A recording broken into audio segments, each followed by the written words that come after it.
국민 여러분, 김진표 의장님과 동료 의원 여러분, 국민의힘 원내대표 윤재욱입니다. 우리 국민들 지금 너무나 힘들고 고단합니다. 코로나 팬데믹의 그늘로 민생 경제의 어려움이 여전하고 우리 경제의 활력도 기대만큼 살아나지 못하고 있습니다. 수도권은 과밀로 고통받는데 지방은 소멸의 위기에 신음하고 우리를 이끌어온 성장 동력마저 지속 가능성이 위태롭습니다. 저는 이 모든 위기의 뿌리에 바로 우리 정치의 혼란과 무능이 있다고 생각합니다. 거꾸로 가는 정치가 자유민주주의의 후퇴를 불러오고 우리 사회의 위기를 정복시키고 있습니다. 올해 2월 글로벌 시사 주간지 이코노미스트 부설기관인 EIU에서 세계 167개국의 민주주의 지수를 발표한 바 있습니다. 우리나라는 2021년 16위에서 2022년 24위로 떨어졌습니다. 순위만 보고 윤석열 정부 잘못이라고 생각할 수 있지만 속내를 들여다보면 전혀 그렇지 않습니다. 우리는 정부 기능, 국민 자유 등에서는 10점 만점에 8.5점 이상의 높은 점수를 받았습니다. 우리의 순위를 끌어내린 요인은 6.25점을 받아 간신히 낙제를 면한 정치 문화였습니다. 이 아이유는 수년간 고착된 대립적인 정당 정치, 정치에 대한 이분법적 해석에서 기인한 타협 공간의 위축, 국민의 삶을 개선하는 것보다 상대를 공격하는 데 에너지를 집중하는 정치를 대한민국 정치의 심각한 문제점으로 지적했습니다. 국민이 정치의 환멸을 느끼고 공직자에 대한 신뢰를 잃고 있다. 이것이 보고서에 나온 우리 정치에 대한 평가입니다. 국회를 믿는 국민은 겨우 15%, 불신하는 국민은 무려 81%에 달해서 모든 국가기관 가운데 국회가 국민의 신뢰 최하위를 기록하고 있습니다. 우리의 후진적 정치 문화와 극단적 대립 구조가 대한민국 자유민주주의를 위기로 몰아넣고 있습니다. 최근 드러난 가짜 인터뷰 대선 공작 게이트는 우리 민주주의의 위기를 적나라하게 보여주고 있습니다. 대선 3일 전으로 정교하게 날짜를 맞춰 단기간에 검증하기 어려운 가짜 뉴스를 터뜨렸습니다. 진영 논리를 따르는 일부 언론사들은 기본적인 팩트 체크도 하지 않고 대대적으로 보도하여 가짜 뉴스의 확성기 역할을 했습니다. 만약 가짜 뉴스 정치 공작으로 실제로 대선 결과가 뒤집어졌다면 이야말로 민주주의 붕괴가 아니고 뭐겠습니까? 그런데도 야당은 공정성과 독립성에 역행하는 방송법을 밀어붙이고 있습니다. 그렇게 꼭 필요한 법이면 정권을 잡았던 5년 동안은 왜 하지 않았습니까? 자유민주주의의 본질은 국민 주권의 원칙에 있고 국민 주권은 선거를 통해 실현됩니다. 선거를 방해하고 조작하는 이런 범죄야말로 자유민주주의에 대한 테러이며 국민 주권을 찬탈하려는 시도의 다름 아닙니다. 이미 우리는 김대엽 병풍 사건, 드루킹 댓글 조작을 겪었습니다. 우리 정치사에서 지울 수 없는 수치스러운 범죄들입니다. 하지만 선거만 끝나면 모두가 잊어버렸고 엄청난 결과에 비해 처벌과 책임은 가볍기만 했습니다. 이번에는 그래서는 안 됩니다. 신속하게 엄정한 수사를 통해 사태의 진상을 낱낱이 밝히고 지위 고하를 막론하고 관련자들을 엄하게 처벌해야 합니다. 정쟁의 대상으로 삼거나 진상을 은폐하려 해서는 안 됩니다. 우리 국회가 지금 할 일은 재발 방지에 힘을 모으는 것입니다. 내년 총선에서 또다시 이런 일이 발생해서는 안 됩니다. 특히 SNS를 비롯한 온라인 네트워크가 급속도로 확장되고 AI, 챗 GPT 등 첨단 도구들이 연일 새롭게 등장하고 있습니다. 가짜 뉴스를 막는 일이 민주주의를 지키는 중차대한 과제가 되었습니다. 세계에서 가장 개인의 자유를 중시하는 나라인 프랑스조차 선거 전 3개월 동안 온라인 플랫폼의 허위 정보를 규제하는 정보조작 대처법을 만들었습니다. 국민의힘은 선거법 등 개정 과정에서 가짜뉴스 대응 방안을 확실하게 마련하겠습니다. 민주당도 선거의 유불리를 떠나 자유민주주의를 지키는 데 협력해 주시기 바랍니다. 최근 감사원 감사로 드러난 부동산 통계 조작 역시 자유민주주의에 대한 심각한 도전이 아닐 수 없습니다. 통계학은 원래 국가학으로 출발한 것입니다. 그래서 국민의 삶을 숫자로 요약한 국가 통계는 국가의 근간, 곧 국기라고 할 수 있습니다. 그런 만큼 통계를 통해 정책의 오류가 발견되면 정책을 바로잡는 것이 정부의 당연한 책무입니다. 그런데 지난 정부는 정책을 고치는 대신 통계를 조작했습니다. 상상하기도 힘든 국기문란 행위입니다. 그 결과 과거 지표와의 비교 자체가 불가능하게 되어 과거 통계치는 무용지물이 되었고 국가 정책의 연속성마저 끊어졌습니다.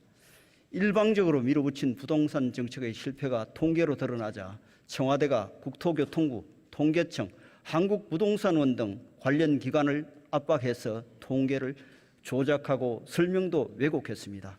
정부가 국민이 부여한 권력을 이용해 가짜 통계와 가짜 뉴스를 생산한 것입니다.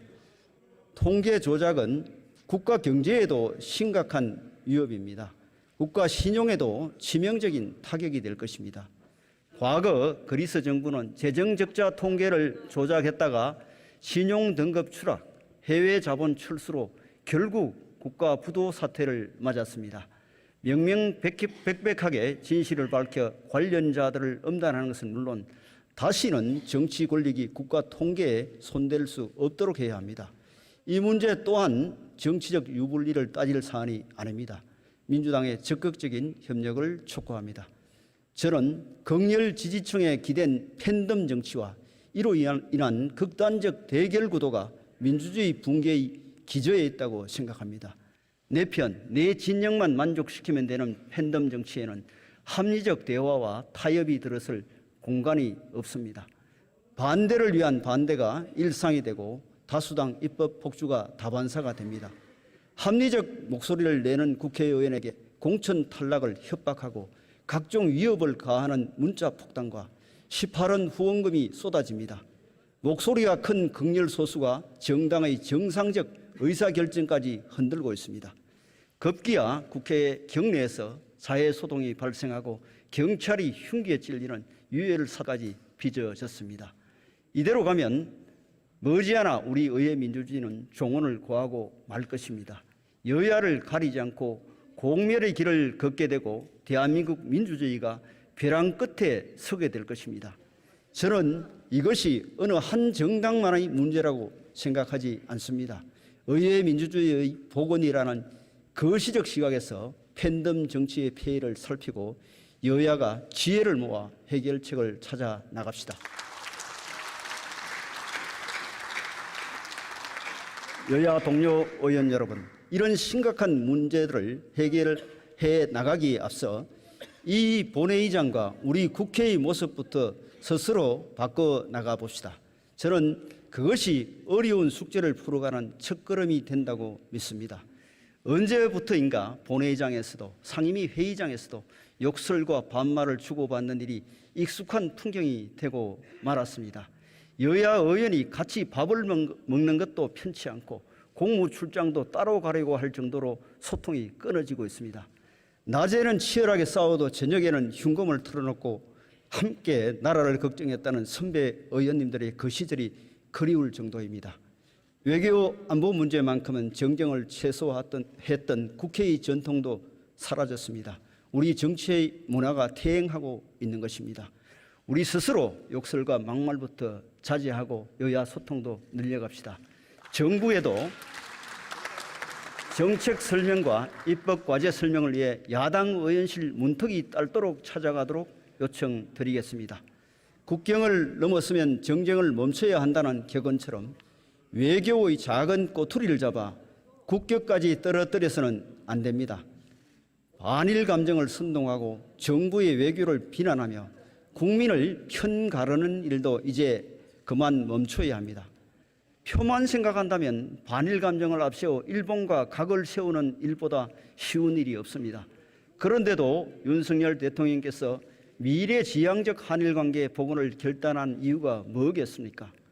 한일관계가 악화되고 한미일 공조가 흔들리면 안보가 불안해지고 경제도 타격을 받으면서 결국 우리 기업과 우리 국민들이 피해를 볼 수밖에 없습니다. 이제부터라도 우리 국회의 정치 문화를 바꿔봅시다. 우리 여야 국회의원 모두가 국민과 나라를 위해 힘을 합치고 우리 앞의 도전에 맞서 협치의 지혜를 발휘합시다.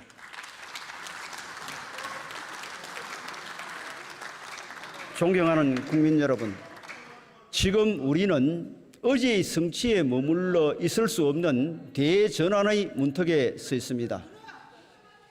과거 방식에 안주하다가는 국가의 생존조차 보장할 수 없는 시대입니다. 미국과 중국의 패권 경쟁이 심화되면서 글로벌 공급망 재편이 가속화되고 있습니다. 코로나 팬데믹에서 간신히 벗어난 세계 각국은 생존을 건 경제전쟁을 다시 시작하고 있습니다. 러시아의 우크라이나 침공 장기화로 안보와 경제 전반의 불안과 위기도 점증하고 있습니다. 더 근본적으로 지리적 위치가 중요한 지정학의 시대에서 기술 패권이 국제 정치를 좌우하는 기정학의 시대로 세계의 질서가 급속하게 전환되고 있습니다. 기술 패권을 가진 나라를 중심으로 새로운 동맹이 형성되고 필수적인 고유 기술을 갖지 못한 나라는 뒤처지고 소외되는 격변의 시대에 접어들었습니다. 한 걸음만 빨라도 위기를 기회로 바꿀 수 있지만 한 걸음만 뒤처지면 벗어나기 힘든 위기를 맞을 수 있습니다. 윤석열 정부는 이러한 시대적 전환을 맞아 국민의 삶을 지키고 새로운 성장의 길을 찾기 위해 모든 노력을 기울이고 있습니다. 대통령이 직접 대한민국 1호 영업사원이 되어 적극적인 세일즈 외교를 펼쳐왔습니다.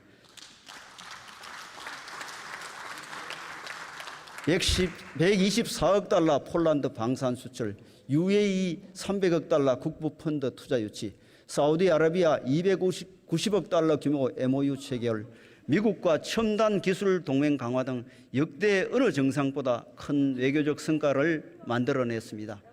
수출 규제를 풀고 화이트 리스트를 보관하여 기업 경쟁력을 키웠고 법인세 부담 완화, 국가 전략기술 세액 공제 등 세계 최고 수준의 투자 지원 방안도 펼쳐가고 있습니다. AI, 바이오, 양자, 디스플레이 등 12대 국가 전략기술을 선정하고 세제, R&D, 인력, 인프라 지원을 강화하여 기업들의 대규모 투자를 견인하고 있습니다. 300조 원 규모의 세계 최대 첨단 시스템 반도체 클러스터 등 전국에 15개 첨단 산업단지를 조성하여 반도체, 디스플레이, 2차 전지, 바이오, 미래차, 로봇 등 6대 첨단 산업에 550조 원의 기업 투자를 이끌어낼 계획입니다. 또한 100만 디지털 인재 등 핵심 인력 육성 방안을 마련하여 청년들에게 새로운 도전의 기회를 제공하고 있습니다. 원전 생태계도 차근차근 정상화시켜 나가고 있습니다. 에너지 정책 방향을 재정립하여 원전 비중을 확대했고 신한울 3, 4호기 건설을 재개했습니다. 3조 원 규모 이집트 원전 수출에 이어 폴란드, 체코 등으로 시장을 확대하는 등 13년 만에 대규모 원전 수출길도 다시 열었습니다. 정부의 노력과 기업들의 분발로 2분기 순수출이 큰 폭으로 반등하면서 무역 수지가 3개월 연속 흑자를 기록했고 연간 200달러 이상 경상수지 흑자가 전망됩니다. 수출 회복과 꾸준한 내수 회복세 유지를 토대로 하반기에 상반기 2배 수준의 성장을 전망하고 있습니다. 민생 경제 회복에도 최선을 다했습니다. 국제 유가 인상, 이상기후 등 대내외 악재에도 물가 안정에 적극적 선제적으로 대응해 왔습니다. 냉난방비와 교통비 지원 강화, 통신, 금융 비용 경감 등 취약계층의 생계비 부담을 덜어드리는 데도 각별히 노력했습니다. 명절을 맞아 역대 최대 규모로 성수품 공급을 확대했고 농수축산물 유통에 670억 원을 지원하여 장바구니 물가 안정에 노력하고 있습니다. 김영란법 시행령을 개정하여 명절 선물 금액과 범위를 확대한 결과 시장에 온기가 돌고 있습니다. 정부 출범 초 270만 호 공급 계획을 마련하는 동시에 부동산 규제 합리화, 노후 계획 도시 재정비 방안을 추진하여 부동산 시장도 연착륙시키고 있습니다. 공공주택 100만 호 공급, 주거급여 확대 등 서민층 주거 안정에도 각별한 노력을 기울이고 있습니다. 전세 사기, 역전세난 등 시장 교란 행위에 적극 대응하는 한편 구조적 근본적 대책 마련에도 힘을 쏟고 있습니다. 외교의 틀도 완전히 새롭게 다져왔습니다. 글로벌 중추국가로서의 리더십을 강화하여 대한민국의 위상을 높이고 든든한 안보 외교로 국민들을 안심시키고 있습니다. 가치동맹을 토대로 한미동맹을 한 걸음 더 발전시켜 안보, 산업, 과학기술, 문화, 정보 등 다양한 분야의 동맹으로 확대해 나가고 있습니다. 워싱턴 선언을 통해 한미 확장 억제를 획기적으로 강화하였고 북핵과 미사일에 대응하는 한미 핵 협의그룹 NCG를 출범시켜 공동 대응과 전략 기획 능력을 진전시키고 있습니다. 보다 강력해진 한미동맹을 토대로 대북 억제, 경제안보, 인태지역 협력을 위한 한미일 공조도 강화해 나가고 있습니다. 보편적 가치를 공유하는 국가들과 국제연대를 강화하는 한편 공급망과 첨단 기술 분야 경제안보 협력도 다져나가고 있습니다. 대한민국 대통령 최초로 나토 정상회의에 참석했고 유엔 총회 기조연설, 제2차 민주주의 정상회의 공동개최 등을 통해 자유, 평화, 변형의 보편적 가치와 국제 질서를 견인해 왔습니다. 북한 인권 문제도 적극적으로 공론화하였습니다. 역대 정부 최초로 북한 인권 보고서를 공개했고 유엔의 북한 인권 결의안 공동제안국으로 복귀했습니다. 납북자와 억류자 문제 해결을 위한 국내 협력도 강화하고 있습니다. 그런데 현재 중국에 억류되어 있는 2,600여 명의 북한 이탈 주민들이 북중 국경이 다시 열리면서 북한으로 송환될 위험에 처했습니다. 대규모의 참혹한 인권 탄압이 우려됩니다. 이들이 석방되어 대한민국 및 제3국으로 자유롭게 이동할 수 있도록 정부와 국민의힘은 최선을 다하겠습니다. 야당의 협력을 기대합니다. ODA 규모도 전략적으로 확대해 나가고 있습니다. 인도태평양 전략 및 부산 이니셔티브와 연계하여 권역별, 분야별 전략을 수립 추진하고 있으며 글로벌 현안 해결을 위한 기여도 확대하고 있습니다. 내년 ODA 예산도 36.5% 증가한 6조 5천억 규모로 설정하였습니다. 국제사회에 보답하는 차원을 넘어 대한민국의 국제적 위상을 높이고 우리 기업들과 청년들의 해외 진출을 확대하는 교두보가 될 것입니다. 여야 동료 의원 여러분, 지금 세계 각국의 의회들은 국가 혁신에 박차를 가하고 있습니다. 미국 의회는 첨단 분야의 경쟁력을 강화하기에 막대한 예산을 투자하여 핵심 기술 발전을 이끄는 동시에 경쟁국을 견제하고 동맹국의 협조를 강화하는 미국 혁신경쟁법을 제정한 바 있습니다. 독일, 일본, 호주 등 세계 여러 나라 의회들 역시 기술 접근과 기술 안보 강화를 위해 재정적, 정책적 지원을 급격히 늘려가고 있습니다. 그런데 우리 국회는 어떻습니까? 반발자국이라도 경쟁국들에 앞서려고 노력하기는커녕 소모적인 정쟁으로 소중한 시간을 허비하고 있지 않습니까? 우리 국회가 앞장서서 낡은 제도와 잘못된 관행을 바로잡고 대한민국이 나아갈 새로운 비전을 제시해야 합니다.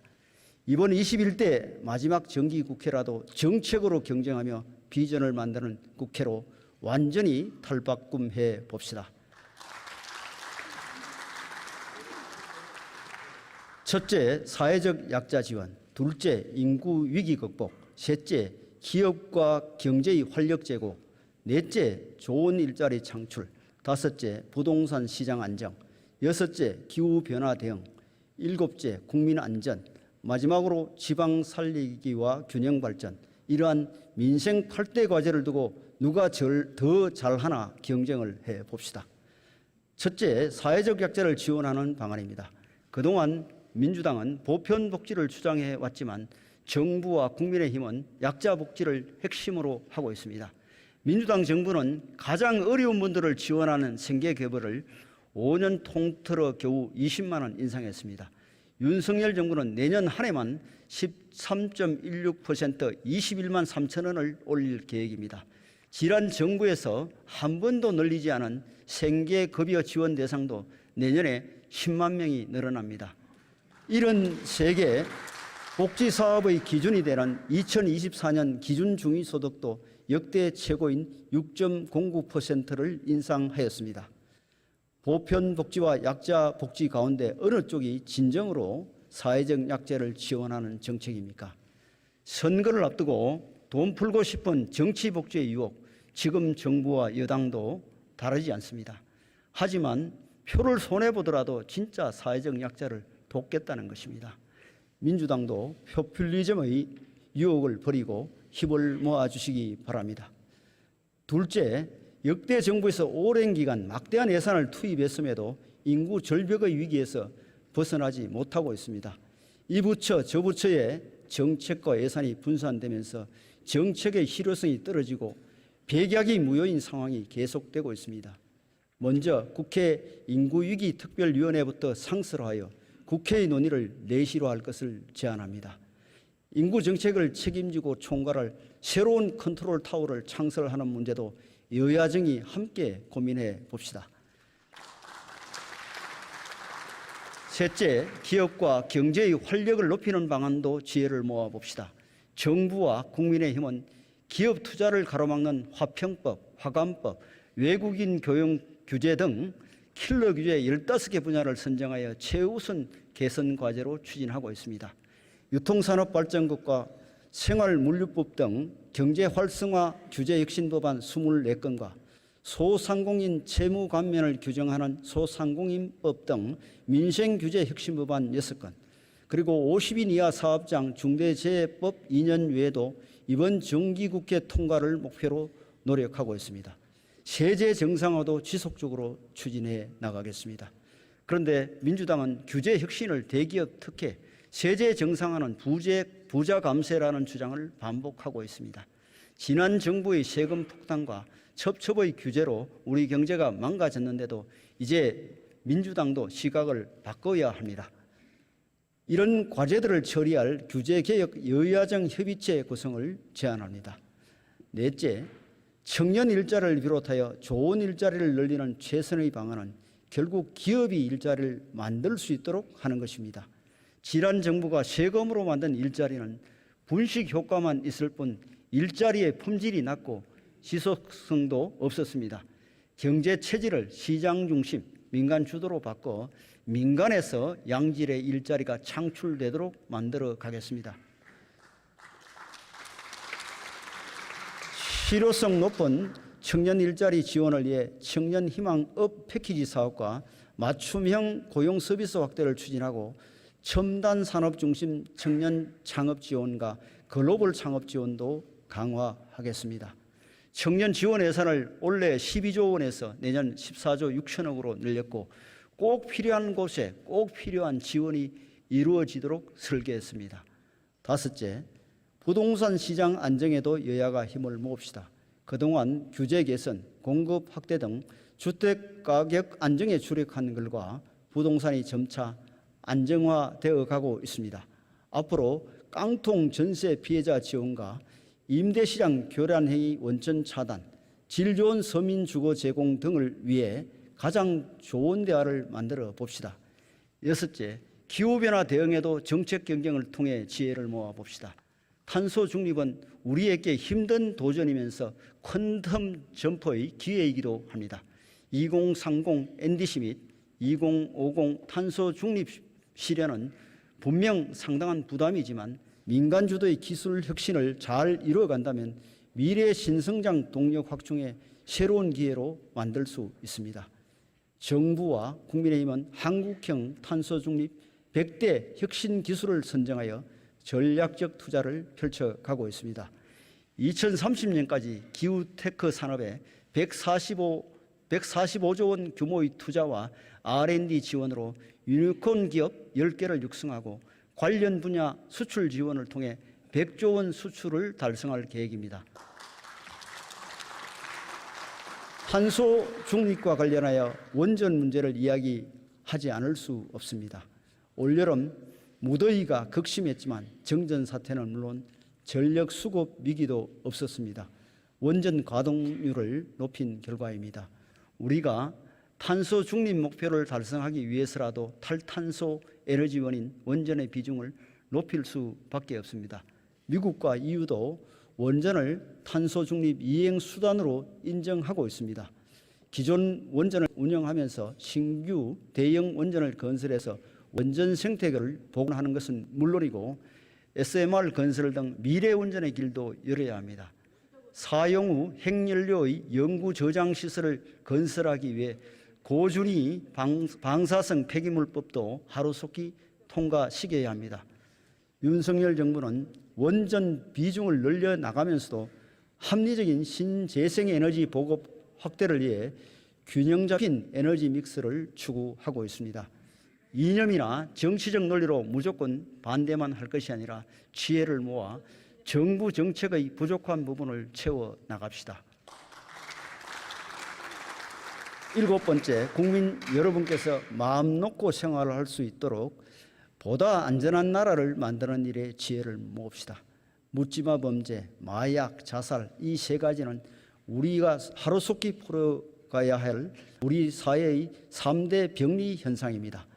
가석방 없는 무기형 등 강력범죄 처벌 강화도 필요하고 피해자 인권 보호와 피해자 회복 지원도 확대해 나가야 합니다. 하지만 처벌, 단속, 질서 유지 차원에서 머물러서는 일시적으로 문제를 누를 수는 있어도 이러한 사회 병리 현상을 근본적으로 해결할 수 없습니다. 사회 발전 속도에 맞춰 보호와 치료 차원으로 접근할 필요가 있습니다. 범죄의 근원을 해결해 나갈 수 있도록 선진국 수준의 사회 병리 현상 대응 체계 구축 방안을 국민의힘이 선제적으로 마련하겠습니다. 우리나라 전체 자살률이 OECD 국가들 가운데 가장 높고 청소년 자살률이 국가 평균의 1.8배에 달하지만 우리의 대응은 상당히 미흡합니다. 자살 예방을 위해 미국 뉴욕주는 인구 1인당 예산 20만 원을 쓰고 일본도 5만 3천 원 수준인데 우리는 전 부처를 통틀어 491억 원, 1인당 875원에 불과합니다. 생명 존중 차원에서 예산을 대폭 늘리고 보다 체계적인 자살 예방 대책을 추진할 수 있도록 여야가 머리를 맞대고 함께 대안을 만들어 봅시다. 또 우리 사회를 안전하고 건강하게 만들기 위해 봉사하고 계신 자율방범대, 의용소방대, 모범운전자 등 자원봉사 조직이 있습니다. 이분들께 최소한의 기본적인 지원이라도 해드릴 수 있도록 내년 예산 반영에 여야가 힘을 모읍시다. 9.19 남북 군사 합의를 한 지 5년이 지났지만 합의서는 우리만 지키는 반쪽짜리 합의가 되었고 핵과 미사일 등 북한의 군사적 위협은 오히려 늘었습니다. 정부와 국민의힘은 비대칭 전력 및 삼축 체계를 강화하고 병영 환경 개선 등을 통해 우리 군의 사기를 높여 튼튼한 국방, 안심할 수 있는 나라를 만들겠습니다.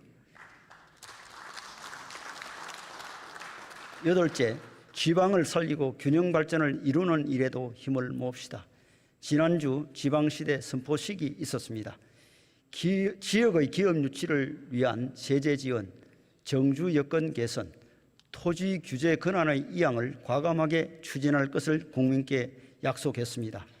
말로만 지방을 외쳤던 역대 정부의 전철을 밟지 않겠다는 강력한 의지도 표명했습니다. 정부와 국민의힘은 5대 전략 및 9대 정책을 토대로 진정한 지방 시대를 열어나갈 것입니다. 이를 위해 국회가 반드시 협력할 일이 있습니다. 바로 지방투자촉진법입니다.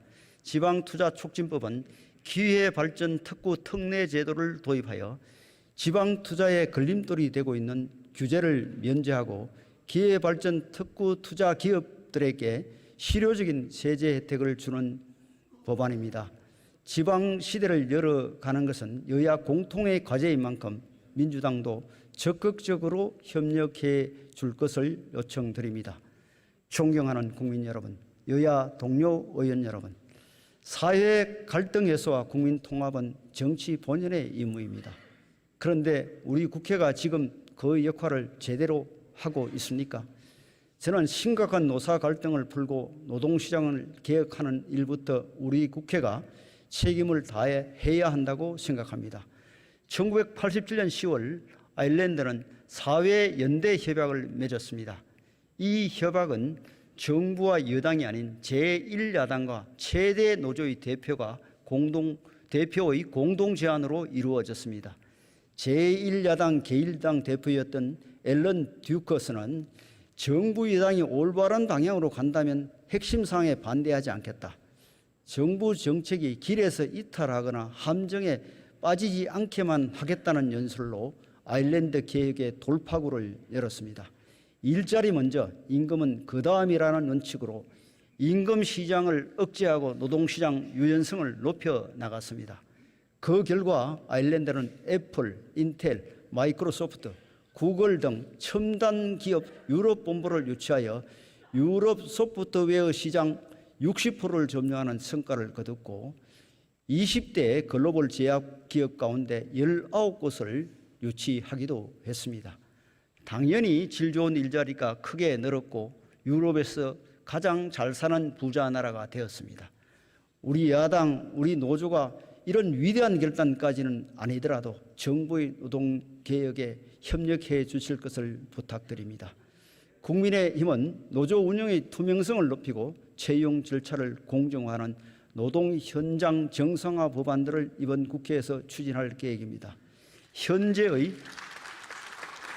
노동 관련 제도 대부분은 노조가 힘없고 사회적 약자이던 시절 노동자의 권리를 보호하기에 만들어진 것들입니다. 힘의 균형이 역전되어 노조가 우리 사회의 힘센 권력이 됐는데도 제도와 관행은 거의 바뀌지 않았습니다. 낡은 제도와 관행들이 부정과 부패의 원인이 되고 청년 일자리 확대에도 걸림돌이 되고 있습니다. 노동개혁 없이는 산업구조개혁도 청년 일자리 창출도 요원합니다. 그런데도 야당은 이를 노조 탄압 반노동이라고 주장하면서 불법 파업 조장법, 민주노총 방탄법인 노란봉투법을 밀어붙여 거대 노조를 절대 권력으로 만들려 하고 있습니다. 대한민국과 청년들의 미래를 생각해야 합니다. 노동개혁 과제를 더 이상 미루지 말고 이번 정기 국회에서 치열하게 논쟁해 봅시다. 학생 인권과 교권이 갈등을 빚는 학교 현장의 문제를 푸는 일도 국회가 더 관심을 가지고 노력을 기울여야 합니다. 교단에서 존경받아야 할 선생님들께서 온갖 고통에 시달리다가 안타깝게 유명을 달리하셨습니다. 교권 보호는 단순히 교사의 권리를 넘어 우리 사회를 지킨다는 차원에서 접근해야 합니다. 학교의 자정기능이 무너지고 사회가 학교 담장안을 들여다보기 시작하면 우리 사회의 기본이 무너지게 됩니다. 이 문제에는 여야가 있을 수 없고 학생 인권, 교사 인권으로 편 가를 일도 아닙니다.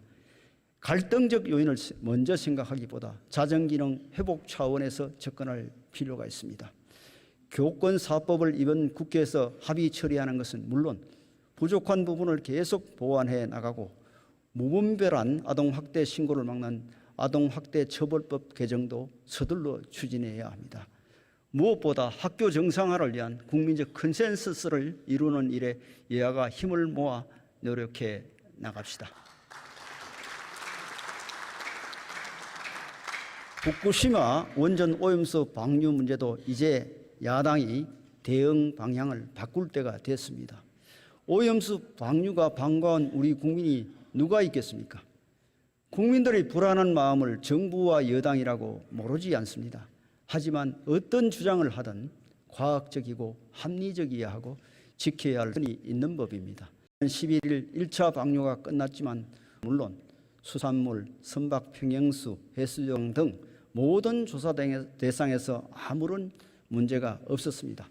직접 영향을 받는 미국, 캐나다와 태평양 국가들도 방류에 반대하고 있지 않습니다. 그런데도 끊임없이 국민 불안과 갈등을 부추기고 해외에까지나 비과학적 주장을 반복하는 것이 도대체 누구에게 도움이 되는 일입니까? 노량진 수산시장, 대형마트, 전통시장의 수산물 매출은 오히려 늘었고 횟집들의 장사에도 영향이 없다고 합니다. 국민 대다수는 국제사회와 정부를 믿고 일상을 유지하고 있습니다.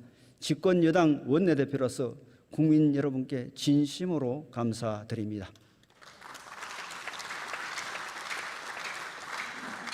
정부와 국민의힘은 IAEA, 미국, 캐나다 등 관련국들과 방류 사항을 지속 점검하고 해양 생태계 보존에 최선을 다할 것입니다. 조금이라도 약속을 어기거나 기준을 초과하는 결과가 나올 경우 즉각 방류 중단을 강력하게 요구할 것입니다. 앞으로도 후쿠시마산 수산물 수입은 결코 없을 것입니다. 지금 국회가 해야 할 일은 왜곡과 선동이 아니라 여야가 협력하여 일본이 약속을 잘 지키는지 꼼꼼하게 감시하면서 어민들과 소상공인들의 피해를 막고 지원하는 일입니다. 여야 의원 여러분, 이제 우리 미래를 생각하는 정치를 합시다. 대한민국이 계속 번영해 나가고 청년들이 꿈을 이루어 살아가도록 우리 정치가 앞장서서 노력해야 합니다. 우리 국회가 정말 대한민국의 미래를 걱정한다면 재정 준칙부터 마련해야 합니다. 지난 정부가 코로나 팬데믹 등을 이유로 재정을 계속 확정한 결과 국가 부채 비율이 50%에 달하고 국가 채무는 400조 원 이상 늘었습니다. 민생과 무관한 정치적 보조금에 많은 예산이 투입되기도 했고 제대로 효과를 거두지 못하고 정발된 예산도 적지 않았습니다. 대한민국의 지속 가능한 경쟁력 강화를 위해 그리고 미래 세대에게 무거운 짐을 떠넘기지 않기 위해 이번 정기국회에서 재정준칙을 꼭 제정합시다. 우주 개발을 향한 발걸음도 재촉해야 합니다. 작년 우주 발사체 누리호와 달 탐사선 다누리 발사에 연이어 성공하며 우리는 세계 7위권 우주 강국으로 발돋움했습니다. 이러한 성과를 미래로 이어가고 우주 개발 역량을 강화하려면 하루속히 한국판 나사인 우주항공청을 설립해야 합니다. 정쟁의 포로가 되어 있는 우주항공청 설립 법안이 통과될 수 있도록 민주당의 협조를 간곡히 촉구합니다. 국민 건강권 차원에서 먹는 물 문제도 개선해 나갔으면 합니다. 그동안 공항, 철도, 도로 같은 SOC에는 막대한 투자를 했지만 국민 건강에 SOC인 먹는 물에 대한 투자는 부족했습니다. 10년 내에 수돗물을 안심하고 마실 수 있도록 상수원 개발 및 보전, 노후 상수도 개선 등 종합적인 먹는 물 개선 방안을 마련해 봅시다. 교육계획에도 박차를 가합시다. 정부와 국민의힘은 국가가 책임지는 교육과 돌봄을 강화하고 디지털 교육 혁신을 이뤄내며 대학 개혁을 완수하는 교육개혁 3대 과제에 최선을 다하고 있습니다. 이를 위해 단계적 유보 통합을 추진해 나가고 있으며 초등 늘봄학교 운영을 확대하고 있습니다. 초중등 정보교육 확대 및 AI 디지털 교과서 도입, 디지털 교육반 구축과 교원 역량 강화 지원 등 디지털 교육 혁신도 체계적으로 추진하고 있습니다. 대학이 스스로 혁신하여 지방 혁신의 견인차가 될 수 있도록 지역 혁신 중심 대학 지원 체계 구축, 글로컬 대학 지정 등 우수한 대학이 지역 발전의 허브가 되도록 육성해 갈 것입니다. 미래 세대를 위한 연금 개혁도 더 이상 늦출 수 없습니다. 우리 미래 세대가 노후에 안정적인 소득을 보장받도록 하려면 지금부터 연금 개혁에 착수해야 합니다. 정부는 다음 달 국민연금 종합운영계획안을 국회에 보고할 계획입니다. 세대 간, 계층 간 이견이 크고 긴 논의의 시간이 필요할 것입니다. 국회가 갈등을 증폭시키지 않고 사회적 합의를 이끌어 갈 수 있도록 민주당의 대성적 협력을 기대합니다. 여야 의원 여러분, 국회의원 특검 포기에 대한 국민적 여론을 여러분도 잘 아실 겁니다. 저는 의정 활동을 희화화하고 국회를 국민의 조롱거리로 만드는 제19 감사기부터 과감하게 포기해야 한다고 생각합니다. 일반 공직자들이 잘못을 저지르면 이에 상응하는 책임을 지는데 국회의원들은 아무리 국민 눈높이에 맞지 않은 언행을 해도 사실상 제재를 받지 않고 있습니다. 여야 가리지 않고 신상필벌부터 엄격히 하는 것이 국회의원 특검 포기의 첫걸음이라고 생각합니다. 국회의원의 잘못을 제대로 징계할 수 있도록 국회 윤리특위 운영 개선 TF 구성을 민주당에 제안합니다. 해야 할 일을 하지 않는 것도 국회의 잘못된 특권입니다. 공직자들이 맡겨진 업무를 하지 않으면 징계와 처벌을 받습니다. 그런데 지금 우리 국회에서는 위헌 판결을 받은 법안이 22건, 헌법 불합치 판결을 받은 법안 20건, 총 42건의 법률들이 길게는 30년 가까이 방치되어 있습니다. 북한 인권법에 따라 만들어야 하는 북한인권재단은 7년째 이사 추천을 미룸으로 인해서 출범조차 하지 못하고 있습니다. 국회의 직무유기를 지금이라도 바로잡아야 합니다. 국회의 입법 품질도 높여야 합니다. 법안 발의 횟수, 출석률과 같은 양적 평가에만 치중하다 보니 많은 국회의원들이 시험 문제 풀듯 의정활동을 하고 있습니다. 어렵고 풀기 힘든 문제들은 뒤로 미루거나 아예 포기해버리고 빨리 풀 수 있는 쉬운 문제들만 집중하는 것입니다. 국민들 삶과 직결된 크고 심각한 법안들을 통과시키기 위해 오랫동안 매달리는 모습을 찾아보기 어렵습니다.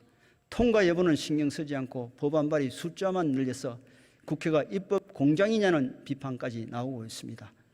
의원 입법도 정부 제출 법안과 같이 사전에 규제 영향을 분석하는 의원 입법 영향 분석 제도를 도입할 필요가 있습니다. 이미 이런 내용을 담은 국회법 개정안을 발의해 놓았습니다. 21대 국회에서 통과될 수 있도록 여야가 머리를 맞대기를 기대합니다. 선거법 개정도 서둘러야 합니다. 현행 선거법의 문제점은 이미 다 드러나 있습니다. 여야의 유불리를 걷어내고 국민 누구나 쉽게 이해할 수 있는, 그리고 민의가 왜곡되지 않고 제대로 반영되는 국민 눈높이에 맞는 선거법을 만들어 봅시다. 존경하는 국민 여러분, 스포츠 경기를 보면 국민들이 박수와 환호를 보내는 이유는 상대 선수를 존중하고 규칙을 지키며 정정당당하게 실력을 겨뤄서 그 결과가 감동을 주기 때문입니다. 지금 국회는 상대에 대한 존중도 없고 번번이 규칙을 깨트리며 정책을 겨루기보다 서로를 깎아내리기 바쁩니다. 상대를 공격할 때도 과학과 통계와 사실에서 벗어나지 않아야 하고 지지층의 요구에 따르더라도 생각이 다른 국민의 시각을 함께 고려해야 합니다. 인기 정책을 펴더라도 미래 세대의 자원만큼은 보존해야 합니다. 다수의 힘으로 밀어붙이는 입법 폭주, 정쟁 유발용 탄핵, 특검, 국정조사와 같은 극단적 정치 행위들, 당장은 지지층의 눈길을 끌지 몰라도 결국 우리 의회 민주주의를 망가뜨리는 것입니다. 선을 지키는 정책 대결이 필요합니다. 우리 국민의힘과 민주당 서로 바라보는 방향이 다른 게 사실입니다. 지향하는 정책의 차이가 작지 않고 경제, 민생, 외교, 안보를 바라보는 시각의 차이도 큽니다. 하지만 정치는 결국 국민과 나라를 생각하면서 대화와 타협을 통해 합의를 이루어가는 일입니다. 여당과 야당이 서로 다른 정책을 갖고 경쟁하면서도 국민과 나라를 위해 일한다는 공동의 목표만큼은 잊지 않기를, 그리고 대화와 타협의 노력을 멈추지 않기를 진심으로 바랍니다. 21대 국회 마지막 정기국회, 단 한 건의 민생 법안이라도 더 통과시키고 예산안도 기한 내에 반드시 통과시킵시다. 국민들에게 새로운 희망과 삶의 용기를 되찾아 드립시다. 국민의힘은 국민과 함께 더 나은 미래로 나아가겠습니다. 격변의 대전환기, 우리 대한민국이 번영과 행복의 새 시대로 힘차게 나아갈 수 있도록 국민의 힘이 맨 앞에 서서 뛰겠습니다. 민생부터 민생까지 국민의 힘이 국민의 삶을 책임지겠습니다. 경청해 주셔서 감사합니다.